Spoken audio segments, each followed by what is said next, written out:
Hello বন্ধুরা, কেমন আছো? আশা করি ভালো আছো। আমিও ভালো আছি। এই দেখো বন্ধুরা, তোমাদের সাথে আজকে আমি শেয়ার করব মায়া মাছ দিয়ে আলু ঝিঙে রেসিপি। সেজন্য দেখো টাটকা টাটকা একদম আমাদের পুকুরের মাছ ধরে নিয়ে আসলো কত মায়া মাছ। আর দেখো বড় মাছও আছে, শিঙি মাছ, কত মাছ দেখো একদম টাটকা, দেখেই ভালো লাগছে, কি সুন্দর। দেখো দেখো মাছগুলো কেটে ধুয়ে পরিষ্কার করে নিলাম, তারপর নুন হলুদ মাখিয়ে নিলাম। এখানে সবজিটা নিয়েছি ঝিঙে আর আলু। যা গরম পড়েছে, এই গরমে হালকা খাবার হালকা মশলা দিয়ে খাওয়াই বেটার।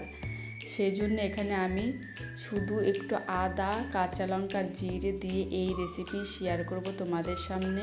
দেখো এখানে নিয়েছি জিরে, কাঁচা লঙ্কা আর কটুকরো আদা। এগুলোকে কাঁচা আমি পেস্ট করে নেব। দেখো জল দিয়ে পেস্ট করে নিয়ে আসলাম। তারপর কড়াইতে তেল দিয়ে মাছগুলো ভেজে নিচ্ছি। দেখো কি সুন্দর মাছগুলো ভাজা হয়ে গেছে।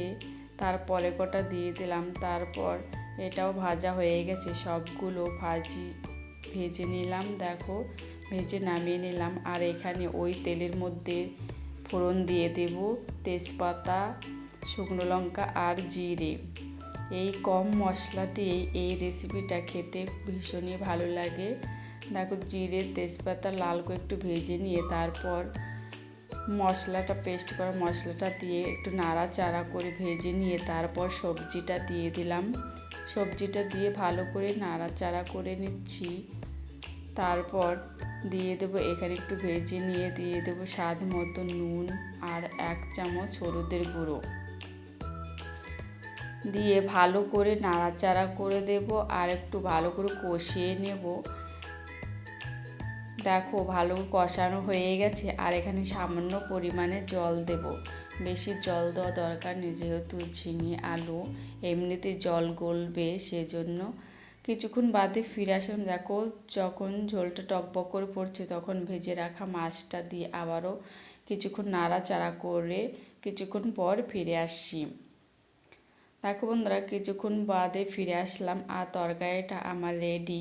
কেমন লাগলো ভিডিওটা বলবে প্লিজ কমেন্ট করে। দেখো কি সুন্দর কালারটা এসছে। আর এই গরমের মধ্যে এরকম কম মশলা দিয়ে তরকারি খেতেও ভালো লাগে। আর ভিডিওটা তোমাদের কেমন লাগলো বলবে প্লিজ কমেন্ট করে। দেখো তরকারিটা রেডি, তারপর আমি নামিয়ে নিলাম। দেখো কি সুন্দর হয়েছে, কালারটা যেরকম সুন্দর হয়েছে খেতেও ঠিক এরকমই সুন্দর। আর তোমাদেরও কেমন লাগলো বলবে ভিডিওটা। দেখো কি সুন্দর হয়েছে।